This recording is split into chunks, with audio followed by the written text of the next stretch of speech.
Halo historian, Assalamualaikum warahmatullahi wabarakatuh. Yuk belajar sejarah.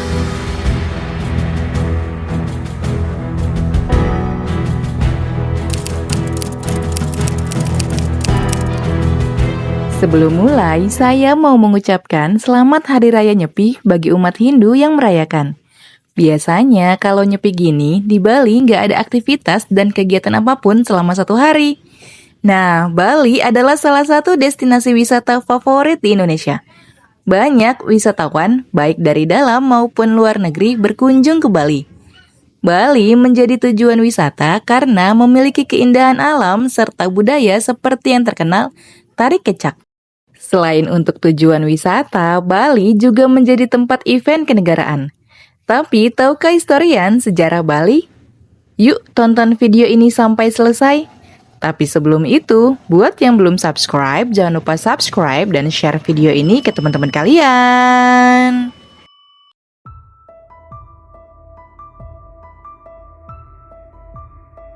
Sejarah Bali dimulai sejak zaman kerajaan Hindu-Buddha di Indonesia. Kedua agama tersebut jadi agama mayoritas di Pulau Bali. Sekitar abad ke-8, Bali mulai mengenal kebudayaan Hindu-Buddha yang dibawa oleh pedagang dan pendeta dari India dan Jawa. Beberapa prasasti dari abad ke-8 Masehi menunjukkan adanya kerajaan-kerajaan kecil di Bali.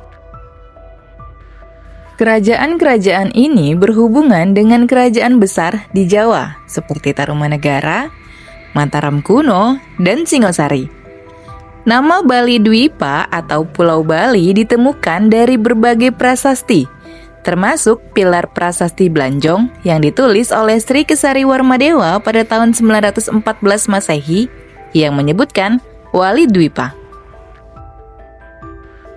Pada abad ke-14 Masehi, Kerajaan Majapahit yang dipimpin oleh Mahapatih Gajah Mada menguasai Bali. Memasuki era abad ke-15 sampai ke-19, Bali mengalami kemajuan dalam bidang seni, sastra, dan arsitektur.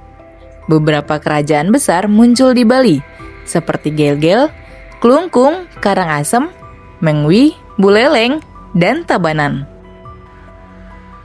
Pada abad ke-16 Masehi, ketika agama Islam sudah mulai berkembang di Indonesia dan menyebabkan banyak kerajaan Hindu-Buddha di Jawa runtuh, beberapa pengungsi dari Jawa yang datang ke Bali membawa pengaruh budaya Islam ke pulau ini.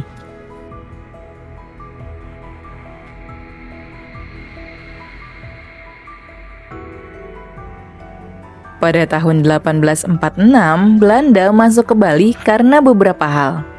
Pertama, aturan kerajaan di Bali yang dianggap mengganggu kepentingan dagang Belanda. Kedua, penolakan Bali untuk menerima monopoli yang ditawarkan Batavia. Dan ketiga, permintaan bantuan dari warga Pulau Lombok yang merasa diperlakukan tidak adil oleh penguasanya di Bali. Menurut buku Sejarah Nasional Indonesia Jilid 4, karya Sartono Kartodirjo dan kawan-kawan, disebutkan pada pertengahan tahun 1846, Belanda datang untuk menyerang Bali. Saat itu, Belanda mengerahkan 1.700 prajurit gabungan dari Batavia dan Surabaya yang dipimpin oleh Komandan Tertinggi Van den Bosch. Kemudian terjadi pertempuran selama 2 hari antara Belanda dengan pasukan dari Kerajaan Buleleng, Karangasem, dan Klungkung. Dengan persenjataan Belanda yang modern dan lebih lengkap, Belanda akhirnya memenangkan pertempuran. Karena dari pihak Bali mengalami kekalahan, Raja Buleleng, I Gusti Ngurah Made, dan Ketut Jelantik mundur ke daerah Jagaraga.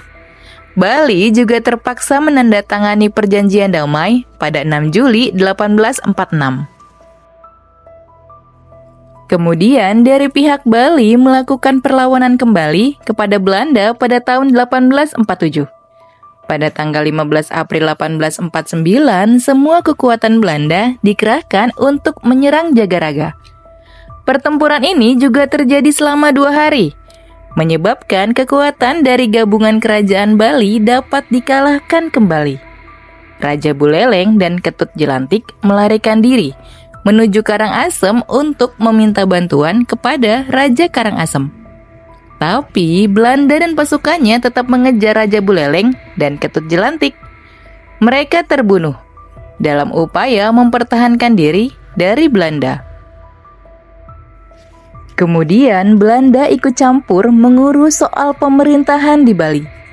Mengubah nama raja sebagai penguasa daerah dengan nama Regen untuk daerah Buleleng dan Jembrana, serta menempatkan Van Bloemen Wanders sebagai controller yang pertama di Bali.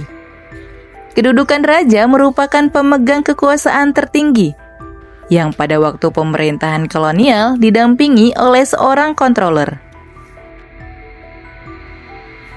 Pada tanggal 18 dan 19 Februari 1942, setelah melewati beberapa pertempuran, tentara Jepang mendarat di pantai Sanur. Dari Sanur, tentara Jepang menuju kota Denpasar, sampai akhirnya dapat menguasai seluruh Bali. Mula-mula yang meletakkan dasar kekuasaan Jepang di Bali adalah pasukan Angkatan Darat Jepang, Rikugun.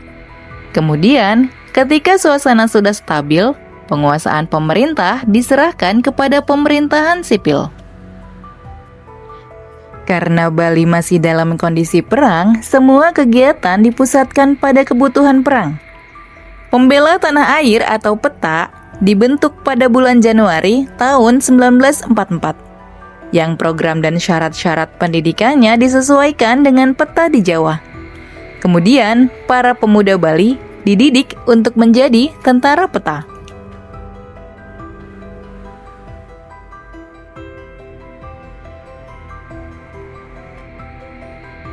Setelah proklamasi kemerdekaan, pada tanggal 23 Agustus 1945, Mr. I Gusti Ketut Puja tiba di Bali dengan membawa mandat pengangkatannya sebagai gubernur Sunda Kecil. Kemudian diadakan persiapan-persiapan untuk mewujudkan susunan pemerintahan di Bali sebagai daerah Sunda Kecil dengan ibu kotanya Singaraja. Tanggal 29 September 1945, Belanda dan tentara sekutu berusaha merebut kembali Indonesia. Sejak saat itu terjadi pertempuran dalam menghadapi Belanda dan sekutu. Dalam pertempuran itu, pasukan RI menggunakan sistem gerilya. Markas Besar Umum Dewan Perjuangan Rakyat Indonesia Sunda Kecil sebagai induk pasukan selalu berpindah-pindah. Selain itu, untuk memperkuat pertahanan di Bali, Angkatan Laut Republik Indonesia didatangkan dari Jawa. Kemudian menggabungkan diri dengan pasukan yang ada di Bali.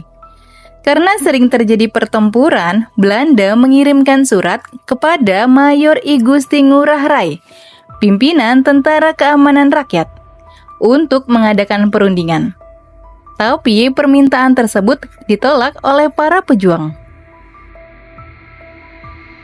Untuk memudahkan kontak dengan Jawa, Mayor I Gusti Ngurah Rai mengambil siasat untuk memindahkan perhatian Belanda ke bagian timur Pulau Bali.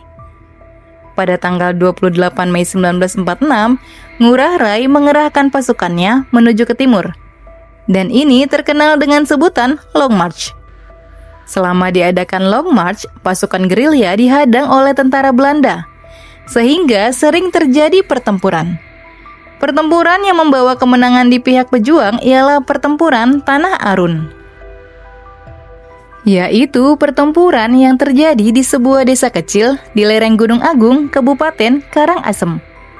Dalam pertempuran Tanah Arun yang terjadi tanggal 9 Juli 1946, pihak Belanda banyak menjadi korban. Setelah pertempuran itu, pasukan Ngurah Rai kembali menuju arah barat, yang kemudian sampai di Desa Marga di Tabanan. Pada tanggal 18 November 1946, Mayor I Gusti Ngurah Rai memerintahkan pasukannya untuk merebut senjata polisi Nica yang ada di kota Tabanan. Beberapa pucuk senjata kemudian dapat direbut. Lalu pasukan I Gusti Ngurah Rai kembali ke Desa Marga. Pada 20 November 1946, tentara Belanda mulai mengadakan pengurungan terhadap Desa Marga.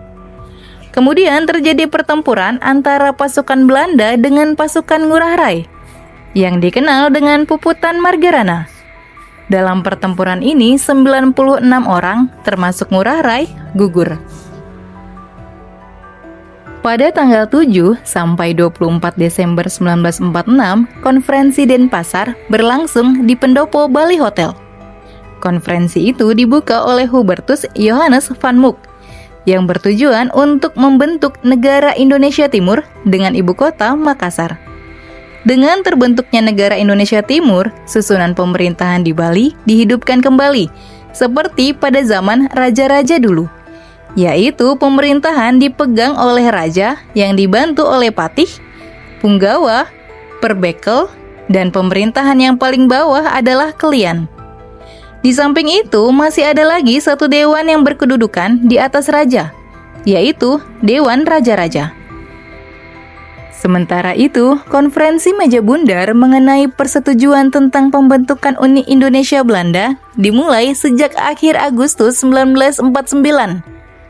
Akhirnya, 27 Desember 1949, Belanda mengakui kedaulatan RIS.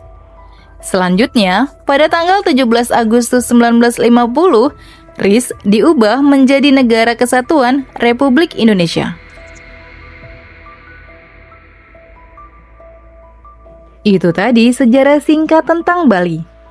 Semoga video tadi bermanfaat dan menambah pengetahuan kita tentang sejarah Indonesia, karena sejarah adalah guru kehidupan.